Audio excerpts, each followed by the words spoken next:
Bonjour, j'espère que vous allez bien. Quand on parle de religions africaines ou de divinités africaines, on a tendance à faire allusion à la religion de l'Égypte ancienne et aux divinités égyptiennes telles que Anubis, Seth, Osiris. Or, le continent africain regorge de plein d'autres choses. Nous allons donc nous intéresser dans cette vidéo aux orishas.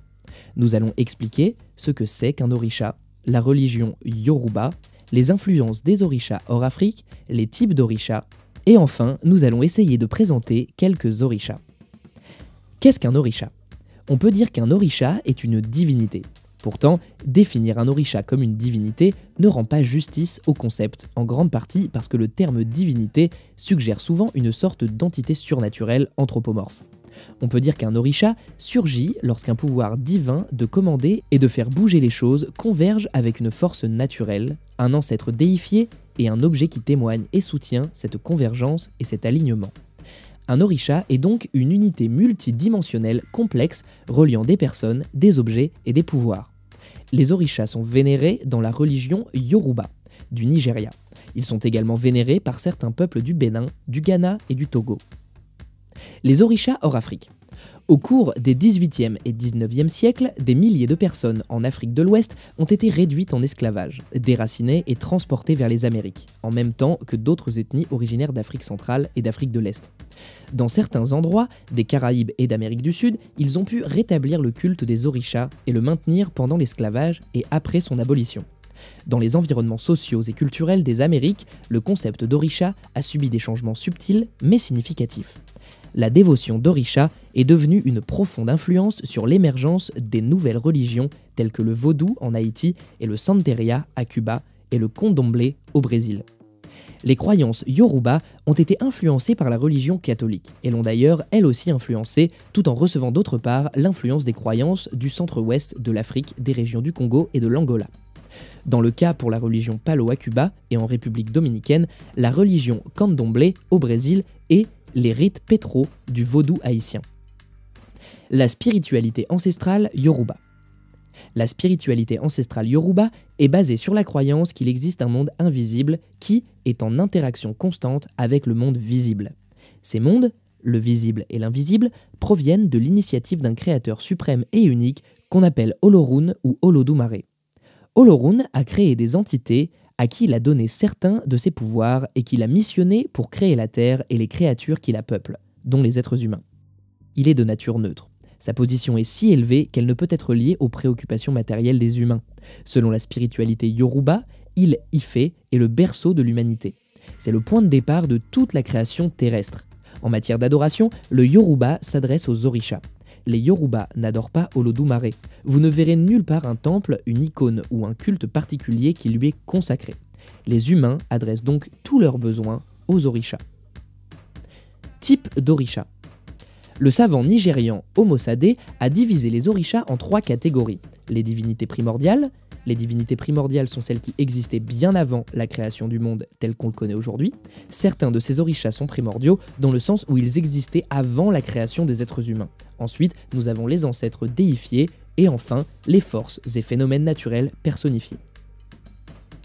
Quelques orishas. On compte environ, voire plus de 600 esprits surnaturels dans la croyance Yoruba. Nous allons donc détailler quelques-uns. Obatala. Obatala est l'orisha de la lumière, de la pureté, de la droiture morale. Il est représenté habillé d'une tunique blanche nouée à la taille et portant des bijoux en perles blanches et en cuivre. Les adeptes d'Obatala s'habillent en blanc, portent des kauris, des perles et des bijoux en cuivre ou en argent, en s'enduisant le corps d'une sorte de craie blanche. Un adepte d'Obatala ne doit pas consommer des boissons alcoolisées. Il doit veiller à toujours être propre et pur. Obatala est considéré comme l'aîné ou le père de tous les autres orishas. On le surnomme le vieux père, père des humains, le grand orisha. Obatala est l'orisha d'Il-Ife. Précision que l'endroit où il est descendu pour façonner les hommes était Il-Ife, qui est considéré par les Yoruba comme le berceau de l'humanité. Une fête lui est dédiée chaque année. Eshu. Il correspond à Legba ou Papa Legba. Il sied de lui réserver la première place dans toutes les énumérations de prières, représentant en effet celui qui ouvre les barrières, surveille les passages, ouvre et ferme les chemins. Il est à ce titre salué avant tout autre orisha messager. Il est le principal lien entre les hommes et les orishas. Orisha aux aspects multiples et contradictoires, il est souvent difficile de le décrire de manière cohérente. De caractère irascible, il aime susciter les disputes, provoquer les accidents et les calamités publiques et privées. S'il est toutefois traité avec égard, il sait réagir favorablement et se montrer serviable. Lorsqu'au contraire, on oublie de lui faire sacrifice et offrande, on peut attendre toutes les catastrophes. Eshu se révèle sans doute le plus humain des orishas. Ni complètement bon, ni complètement mauvais, il domine les passages, les carrefours et les croisées de chemin. Il fut maladroitement identifié au diable des chrétiens par les colons, eu égard à son caractère. L'association à Satan, criante pour certains, révèle pour d'autres d'une véritable absurdité au vu de la croyance Yoruba. Celle-ci ne définit pas ses personnages relativement à un démiurge idéal, et ne connaît pas les notions de bien et de mal telles que les entendent les cultures morales européennes au sens judéo-chrétien et grec. Il n'existe effectivement pas dans la tradition Yoruba d'entité essentiellement maléfique répondant d'un unique être déchu. Dans la croyance Yoruba ou candomblé, les orishas ont chacun leur tempérament. L'objectif de cette identification par les missionnaires était cependant justement d'imposer la morale chrétienne, quitte à renverser le sens de leurs croyances en désignant les attributs d'un de leurs dieux comme mauvais. Ogun. Dans la religion Yoruba, Ogun est un orisha primordial. Il est l'orisha de la guerre et des métaux. Ogun est la divinité traditionnelle des guerriers, des chasseurs, des forgerons, des technologues et des chauffeurs de la région de Yoruba. Le fer est l'emblème principal d'Ogun. Dans le vaudou ouest africain, il est l'esprit de la guerre et l'esprit patronne des forgerons et des artisans. Dans le vaudou haïtien, il est connu sous le nom d'Ogun et est syncrétisé avec Saint Jacques le Majeur. Il guide les adeptes du vaudou contre leurs ennemis. Il est symboliquement recouvert de fer et ne peut être blessé par ses ennemis. Comme en Afrique, Ogun est vénéré parmi les forgerons, dont beaucoup sont d'origine Yoruba. Il est également connu pour aimer les femmes et l'alcool. Il se manifeste aussi sous d'autres noms comme Ogun Badagry ou Ogun Batala. Dans les traditions afro-brésiliennes du candomblé, il est connu sous le nom d'Ogum ou Gou. Ogum est syncrétisé avec Saint-Georges, notamment à Rio de Janeiro et dans l'état du Rio Grande do Sul. La tradition du candomblé au nord-est du Brésil notamment, à Bahia, associe Ogum à Saint-Sébastien ou Saint-Antoine. Dans la Santeria, Ogun est syncrétisé avec Saint-Pierre, Saint-Paul et Jean le Baptiste. Il est l'esprit de la guerre et des métaux.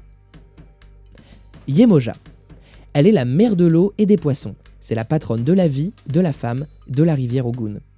L'orisha Yemoja était une entité spirituelle primordiale chargée par Olodumare d'aider l'orisha Obatala dans le processus de création des humains. Yemoja a été assimilée au liquide amniotique, car elle aussi protège ses enfants contre un monde prédateur. Elle est capricieuse et peut être apaisante ou violente de manière imprévisible. Bien qu'également attribuée à l'orisha Oshun, Yemoja est l'orisha de la fertilité ainsi que des cours d'eau et a sous sa protection des charpentiers, des pêcheurs, des marins, des nageurs et d'autres personnes qui travaillent, vivent ou voyagent autour de l'eau. Elle est représentée dans ces différents sanctuaires en Afrique par des pierres sacrées. Elle est célèbre au Brésil dans les cultes afro-brésiliens tels que les candomblés. Dans le panthéon afro-brésilien, elle est reconnue comme la mère des orishas. Elle est la reine du monde aquatique, parfois représentée comme une sirène ou plus souvent comme une créature fabuleuse émergeant des flots. À Rio de Janeiro, le soir du réveillon, il est de coutume de lui rendre hommage en jetant des roses blanches à la mer et en se vêtissant de blanc. Dans la Santeria, en particulier à Cuba, elle peut porter les noms de Yemaja, Yemaya ou encore Lemanja. Elle est associée à la Vierge de Regla ou Notre-Dame de Regla, la patronne des marins. On la retrouve aussi en Martinique et dans le vaudou.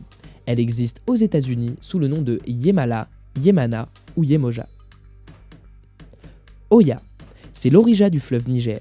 Elle est associée au vent, au feu, à l'éclair et à la fertilité dans la Santeria cubaine. Elle est apparentée à la Notre-Dame de Candelaria et à Sainte Thérèse d'Avila. Au Brésil, elle est connue sous le nom de Yansa et est considérée comme l'une des divinités les plus importantes du culte candomblé. Oya est aussi la gardienne du monde entre la vie et la mort. Elle communique avec les esprits et représente les funérailles et les cimetières. Elle a aussi la charge de la clairvoyance, des habiletés psychiques, de l'intuition et de la renaissance. Elle peut faire appel à l'esprit de la mort ou le retenir. À cause de son affiliation avec les morts et de sa grande connaissance des arts magiques, Oya est à la fois aimée et crainte, et pour une bonne raison. Oya est une guerrière sauvage, une mère protectrice qui fait disparaître l'injustice, la trahison et la malhonnêteté de son chemin. Oya est une défenseresse des femmes et est la patronne du leadership féminin. Elle est imprévisible et peut changer de son aspect bienveillant à son aspect destructeur rapidement. Passionnée, sans peur, sensuelle et indépendante, Oya n'est pas un orisha à invoquer légèrement et doit être traitée avec respect et attention. Elle est associée dans la religion catholique à Sainte Barbe, à la différence de la Santeria où Sainte Barbe est associée à Chango. Orunmila.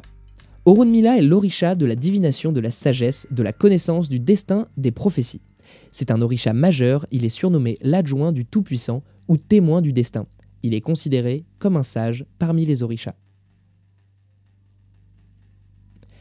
Ibeji. Ibeji est le mot yoruba pour dire jumeau. L'ethnie yoruba figure parmi les ethnies qui produisent les taux de naissance gémellaires les plus élevés au monde. La naissance de jumeaux étant considérée comme un événement spécial, sinon surnaturel, et les enfants étaient supposés apporter la chance. Malheureusement, il arrivait que les jumeaux, comme les autres enfants, succombent à la mortalité infantile qui était particulièrement élevée autrefois. En cas de décès de l'un des deux jumeaux, la mère faisait fabriquer un ibeji. Les ibeji étaient supposés abriter l'âme des jumeaux afin qu'ils demeurent parmi leurs familles et continuent de leur apporter la chance et les bénédictions liées aux jumeaux. Chango. Chango est l'orisha du tonnerre et de la foudre. Il a été le roi légendaire de l'ancien royaume d'Oyo. Il a été divinisé après sa mort. Les forces naturelles associées à Chango sont le feu et la foudre. Son symbole rituel le plus important est la hache de combat. Dans certains endroits des Caraïbes et d'Amérique du Sud, les esclaves africains et leurs descendants ont pu rétablir le culte de Chango. Chango est vénéré dans la religion vaudou d'Haïti, la tradition Santeria de Cuba, ainsi que dans le culte candomblé du Brésil. De nouveaux mouvements religieux portent également son nom. Trinidad Chango, également connu sous le nom de Chango Baptiste, et le culte afro-brésilien Sango. Il est associé dans la religion catholique à Saint Jean-Baptiste ou à Saint Jérôme. En revanche, dans la Santeria cubaine, il est assimilé à Sainte Barbe. Oshun. Dans la religion yoruba, Oshun est l'orisha associé à la pureté, à la fertilité, à l'amour et à la sensualité, et patronne de la rivière Oshun. Elle est énormément sollicitée par les femmes qui souffrent d'infertilité et qui veulent des enfants. Elle est considérée comme l'une des orishas les plus puissantes et elle possède des attributs tels que la vanité et la jalousie. Dans la tradition yoruba, Oshun est généralement décrite comme la protectrice sauveuse ou la nourricière de l'humanité. Elle est aussi décrite comme celle qui maintient l'équilibre spirituel ou la mère des choses sucrées comme le miel. Oshun est aussi considérée dans la tradition yoruba comme la figure centrale de la création des êtres humains. Avec l'impact de l'esclavage transatlantique et de la dispersion de la culture yoruba, Oshun est également une figure importante hors Afrique, comme au Brésil et à Cuba. Au Brésil, elle est assimilée dans la religion catholique à Notre-Dame de la Lumière et à Notre-Dame des Plaisirs. À Cuba, en revanche, elle est assimilée à la Vierge de la Caridad del Cobre. Pour conclure, les orishas sont des tempéraments comme des humains, c'est-à-dire qu'ils peuvent se montrer bons ou vicieux. On leur consacre des temples où ils seront adorés. Ils peuvent être aussi adorés près des rivières. Pour des besoins de visualisation, on utilisera généralement des objets en bois qui serviront de réceptacle. Retenez bien que les orishas ne sont pas des créatures du diable, car cette notion de diable n'existe pas dans les religions africaines. Portez-vous bien et à bientôt pour une nouvelle vidéo.